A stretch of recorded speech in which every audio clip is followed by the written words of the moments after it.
Obrigado por sintonizar a Conexão da Fé, o programa em que o ajudamos a conectar-se com Deus.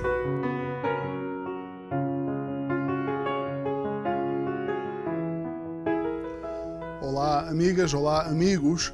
Bem-vindos ao programa Conexão da Fé.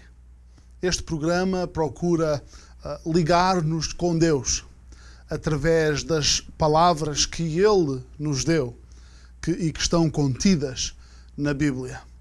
É muito bom podermos ter as palavras de Deus.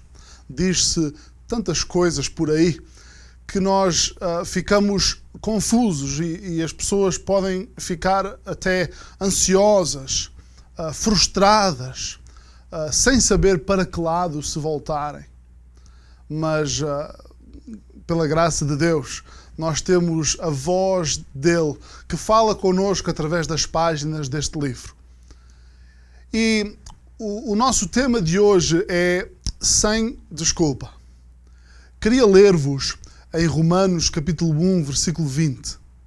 A palavra de Deus diz o seguinte: porque as suas coisas invisíveis, desde a criação do mundo, tanto o seu eterno poder como a sua divindade, se entendem e claramente se veem pelas coisas que estão criadas, para que eles fiquem inexcusáveis. Esta palavra inexcusável significa sem desculpa. E queria analisar este versículo da palavra de Deus convosco, porque isto é um tema muito importante. Muitos pensam, e existem até alguns líderes religiosos que ensinam isto e têm ensinado isto ao longo dos tempos, que depois da morte as pessoas terão mais oportunidades para poderem pagar pelos seus erros, pelas suas faltas. Muitos nos dias de hoje acreditam na doutrina da reencarnação, que quando a pessoa parte deste mundo, volta a nascer num novo corpo e tem mais uma oportunidade. Esta não é uma doutrina bíblica e não faz parte da verdade de Deus. De facto, Hebreus 9, 27 diz claramente que está ordenado ao homem viver uma vez, vindo depois disso o juízo. Sendo assim, cada pessoa vive apenas uma vez. Depois da morte vem o juízo e aqueles que morrem vão ou para um lugar de condenação, de julgamento chamado o inferno, ou então, se tiverem confiado no remédio de Deus para o pecado, que é a pessoa de Jesus Cristo, irão para o céu. Este versículo das Escrituras, Hebreus 9, 27, ensina-nos claramente que não existe reencarnação, nem sequer as pessoas que partem deste mundo, que morrem, não ficam vagando num qualquer mundo de espíritos à procura de um caminho para a luz. A Bíblia, então, nega categoricamente a existência de novas vidas através da reencarnação ou até a crença em espíritos e fantasmas. Existe sim um mundo espiritual e o inimigo das nossas almas, a Bíblia chama-o de diabo e Satanás. Esse quer que as pessoas acreditem em tudo e mais alguma coisa, menos na pessoa de Jesus Cristo. Então é importante nós entendermos isto e vamos analisar Romanos 1, versículo 20, mas entendermos logo desde o início que, de facto, depois da morte não haverão outras oportunidades, mas também, ao mesmo tempo, ninguém será capaz de apontar um dedo contra a justiça de Deus. Porque Deus, na sua sabedoria e no seu eterno poder, ordenou todas as coisas para que todos fiquem, aqueles que rejeitaram a Jesus. E, meu amigo, não rejeita Jesus. Porque todos aqueles que rejeitarem a Jesus nesta vida ficarão sem desculpa. Vamos ver de que forma é que Deus ordenou as coisas na sua criação para que não exista uma desculpa para rejeitar o único caminho que Deus dá para a salvação. Em primeiro lugar, precisamos entender que esta passagem fala da existência de uma realidade invisível. A existência de uma realidade invisível. Vejam, novamente lendo, a palavra de Deus diz: porque as suas coisas invisíveis, desde a criação do mundo, tanto o seu eterno poder como a sua divindade se entendem e claramente se veem pelas coisas que estão criadas. Então existem realidades que nos são, na nossa limitação material, existem realidades que nos são invisíveis. Uma dessas realidades é o poder de Deus. Esta é uma realidade, é invisível aos olhos, mas aqui aprendemos que é uma realidade bem visível na criação. Ninguém pode negar o poder de Deus se analisar minimamente aquilo que está criado, aquilo à nossa volta. Também aprendemos aqui que a criação também apresenta-nos claramente outra realidade invisível, que é a divindade de Deus. Se existe um Criador por detrás de todas as coisas, esse Criador tem de ser poderoso.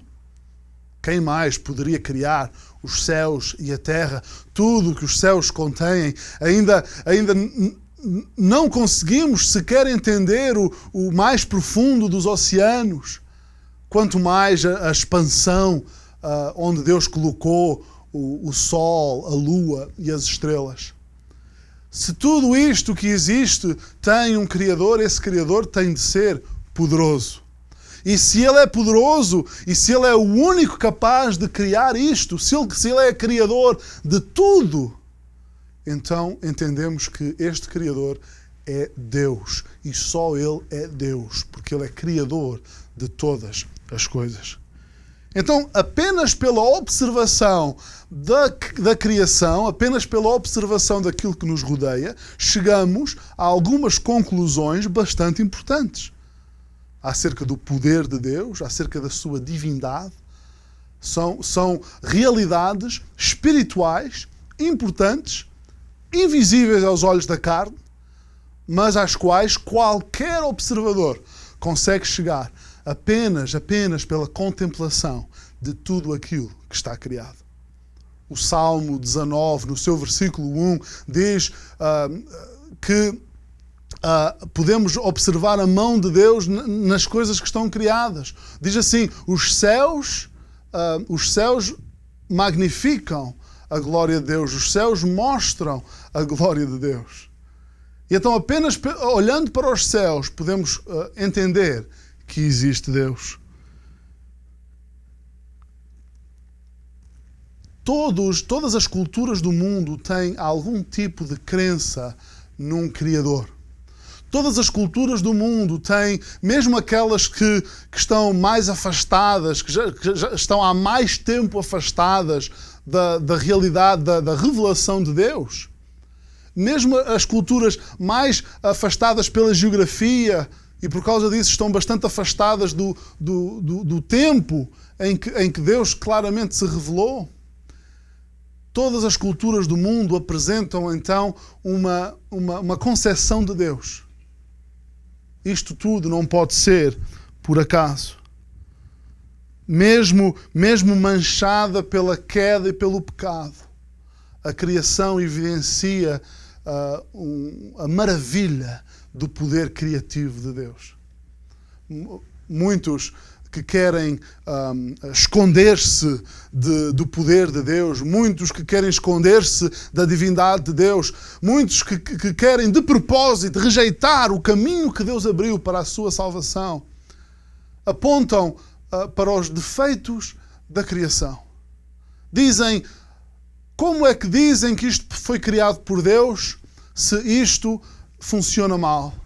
Se existe este problema, se existe esta doença?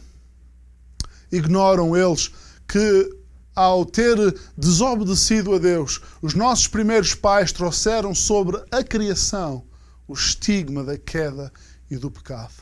A morte, a doença, o sofrimento, todas estas coisas foram introduzidas no mundo por causa da queda do homem, do problema do pecado. Às vezes, e isto até chega a ser um pouco engraçado, às vezes querem apontar para qualquer defeito da criação e chamam-lhe um defeito, quando na verdade eles não entendem para que serve aquilo. Há uns anos atrás dizia-se que o apêndice no corpo humano era completamente inútil. Diziam que o apêndice era apenas algo que tinha sobrado dos milhões de anos da criação, da evolução. Hoje já se sabe que o apêndice é responsável pela secreção de importantes hormonas. Ou seja, aquilo que desconhecem chamam de erro, chamam de falha aquilo que desconhecem. O grande cientista britânico Hawkins, brilhante matemático, brilhante físico, num seu primeiro livro muito famoso, admitiu que era possível que existisse Deus.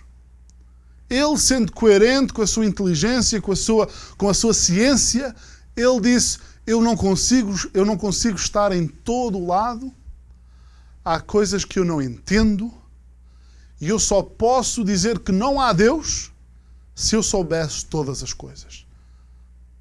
É coerente esta posição. Aquele que diz que Deus não existe tem de ser ele mesmo Deus, porque só pode dizer Deus não existe aquele que tem todo o conhecimento. Mas num seu livro mais recente, Stephen Hawking disse que tinham sido encontrados planetas, os famosos planetas extrasolares, e que se Deus existisse, ele não teria criado aqueles planetas porque ele não via qualquer utilidade para aqueles planetas.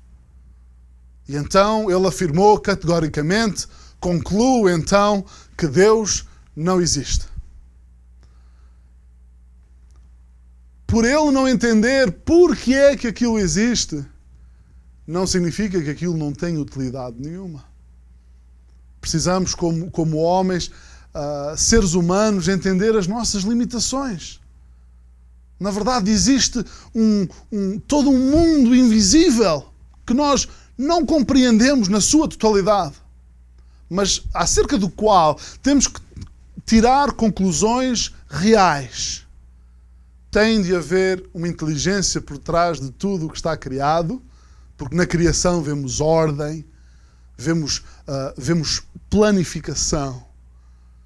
Esse Criador tem de ser poderoso, e esse Criador é o Criador de todas as coisas, por isso só Ele pode ser Deus. E então, a primeira coisa que nós vemos então é a existência de um reino invisível. Mas também queria chamar a atenção para o facto de aquilo que é visível ter um propósito. E então falei primeiramente na existência de uma realidade invisível. Agora podemos ver o propósito da realidade visível. Olhando novamente para o versículo. Porque as suas coisas invisíveis, desde a criação do mundo, tanto o seu eterno poder como a sua divindade, se entendem e claramente se veem pelas coisas que estão criadas. Este é o propósito das coisas criadas. As coisas criadas servem então para nos ensinar aquilo que precisamos aprender sobre o Criador. A criação de Deus é algo tão maravilhoso que nos permite ver para além daquilo que os nossos olhos materiais veem.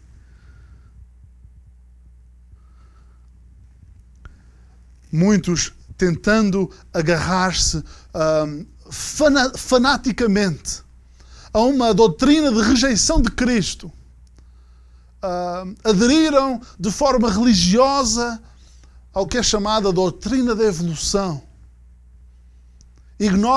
Dizem, portanto, que é errado falar de criação, porque para falar de criação temos que falar de um Criador. E então eles não falam de criação, falam do universo, ou dão-lhes outros nomes. Estes evolucionistas gostam de manifestar o seu respeito ao naturalista inglês Charles Darwin, autor do livro A Origem das Espécies. E agarram-se a estes princípios evolucionistas de que tudo veio do nada e que tudo continua a evoluir. Basicamente, aquilo que eles acreditam é, no princípio havia nada e depois o nada explodiu. Que loucura! É a única coisa que eles se podem agarrar para rejeitarem a existência de Deus. Porque se Deus existe, então eles são pecadores. E se eles são pecadores, o seu pecado tem consequências. E se o seu pecado tem consequências, eles precisam admitir a graça de Deus, o amor de Deus. Eles precisam de submeter-se ao amor de Deus, à graça de Deus, admitir que eles não têm quaisquer ferramentas para se redimirem a si próprios e que precisam de submeter-se ao amor e à graça de Deus. E o orgulho do coração humano não lhes permite fazer isso. Uma vez vi uma entrevista com um famoso ateu. Ele tem escrito livro após livro após livro. E ele é um destes novos ateus, mas ateus combativos. Não só querem ser ateus, como querem tornar aqueles que acreditam em Deus, querem torná-los ateus também. O nome deste autor é Richard Dawkins. E numa entrevista, alguém falou-lhe de toda a ordem que é possível ver na criação. Alguém falou-lhe, Sr. Dawkins, olha que em tudo o que existe se vê ordem, se vê uma planificação, se vê uma programação. As próprias moléculas de DNA funcionam como um código, um programa que dizem às células aquilo que devem fazer. Se existe um programa, Sr. Dawkins, dizia o entrevistador, se existe um programa, tem que existir um programador. E o entrevistador perguntou ao Sr. Dawkins, acha que alguém de fora da Terra interviu e criou a vida na Terra? O Sr. Dawkins disse, eu acho que não, mas se existe algum extraterrestre que criou a vida na Terra, esse extraterrestre evoluiu de acordo com as regras da evolução darwinista. Meus amigos, que loucura! Se não houve evolução na Terra, houve evolução noutro planeta qualquer. Achando-se sábios, o homem fez-se louco. Achando-se sábio, o homem fez-se louco. Para que é que existe tudo isto? Para que é que temos toda esta criação? Por que é que temos toda a maravilha que surge diante dos nossos olhos quando vemos um céu repleto de estrelas? Para que é que tudo isto existe? Isto existe para mostrar, diz assim, estas coisas se entendem e claramente se veem pelas coisas que estão criadas. Eu penso que é sábio para que o Filho de Deus, aquele que acredita em Deus, e mesmo aquele que pensa que Deus não existe, todos, eu e você, todos temos que conseguir parar de vez em quando para contemplar esta criação que Deus nos deu. Eu penso que na nossa vida rápida, este passo acelerado em que nós estamos, que nos escraviza tantas vezes, casa, trabalho, responsabilidades familiares, problemas de saúde, problemas financeiros, se nós não tivermos cuidado, eu e você, nós passamos por esta vida sem nunca olhar para cima, sem nunca contemplar toda esta maravilhosa criação que Deus colocou à nossa volta. Com certeza temos muito a aprender de Deus e e a maioria das coisas que temos para aprender de Deus estão na sua revelação escrita, na Bíblia. Mas quantas lições sobre Deus se podem ver claramente naquelas coisas que estão criadas? A Bíblia diz aqui as suas coisas invisíveis. Reparem o seu poder, a sua divindade. Isto são conceitos complexos. Mas a Bíblia diz aqui que estas coisas se entendem e claramente se veem pelas coisas que estão criadas. Que nós possamos ser daqueles que param para contemplar. Param para, depois de contemplar, podermos adorar a Deus. Agradecer a Ele por ter criado um mundo tão belo e tê-lo colocado à nossa disposição. Em terceiro lugar, queria que nós considerássemos isto.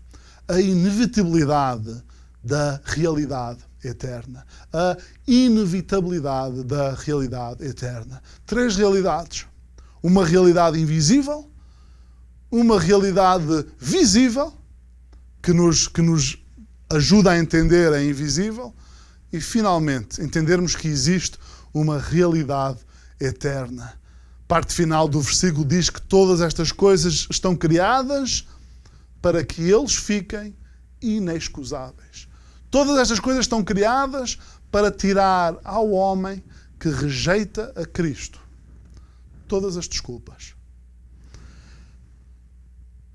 Um dia, para todas as pessoas deste mundo, todas estas coisas invisíveis e que Deus estava a tentar mostrar-nos, todas estas coisas invisíveis, estas realidades que Deus queria que nós entendêssemos, e para isso colocou-nos num mundo feito com propósito e de propósito.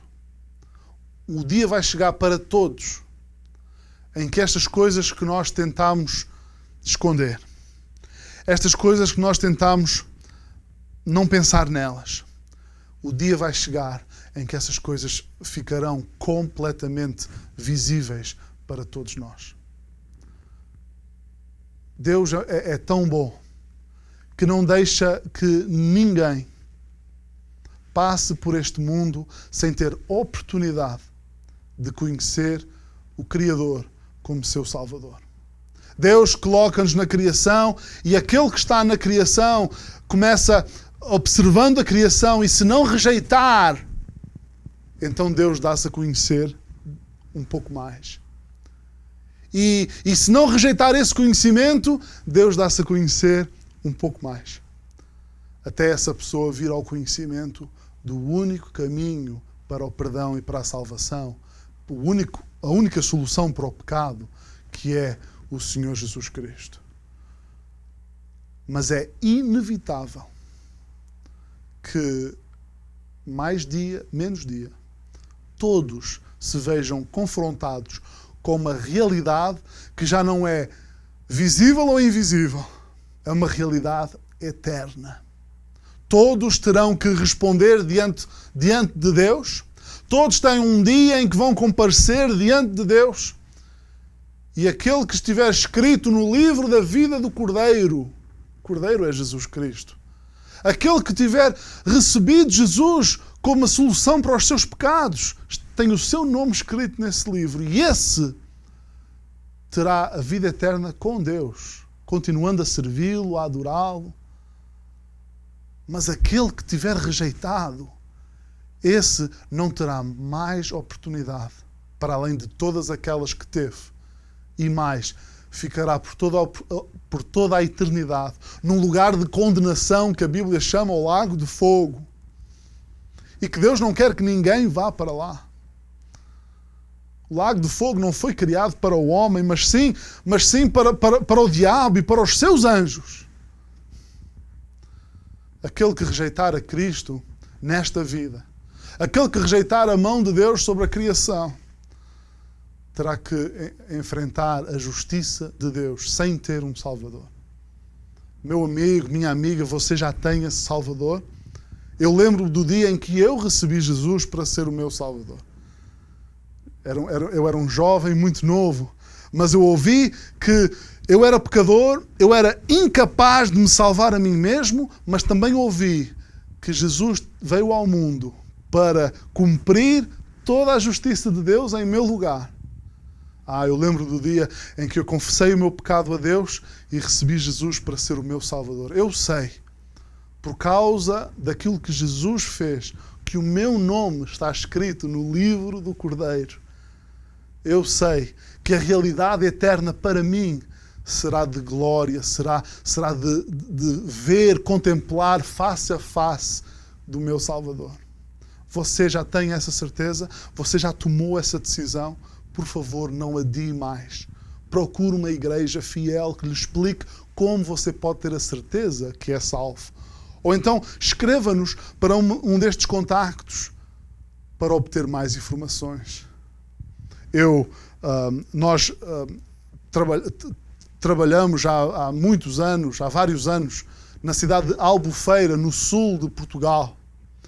E todas as semanas vamos pela cidade, batendo às portas da cidade, convidando as pessoas para virem à igreja, mas acima de tudo, com esperança de poder começar um diálogo para apresentar Jesus Cristo às pessoas. Isto é o que Ele nos deu para fazer, pregar o Evangelho em todo o lado, começando onde estamos e depois irmos por todo o mundo. É o que estamos a tentar fazer com este programa também.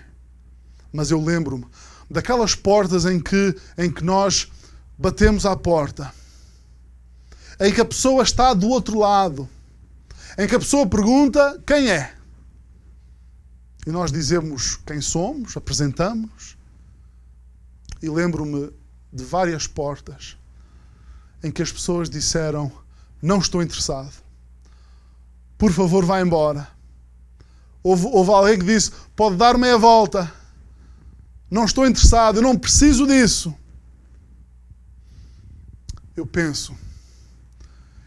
Frequentemente eu penso nessas pessoas. Que se ao longo do tempo que ainda lhes sobra, se não aproveitarem as oportunidades que ainda vão ter, eu penso como será a realidade eterna dessas pessoas. Como Deus nos rodeou de tantas e tantas oportunidades, desde a sua criação até a alguém que vem à nossa porta ou através deste programa. Todas as oportunidades que Deus nos está a dar, ou de recebermos a sua salvação pela primeira vez, nascermos de novo, ou então de voltarmos para Ele se tivermos desviado. Que possamos olhar à nossa volta, ver a criação de Deus, aproveitar as oportunidades que Ele nos dá, que Ele cria para nós. Possamos aproveitar essas oportunidades. Obrigado.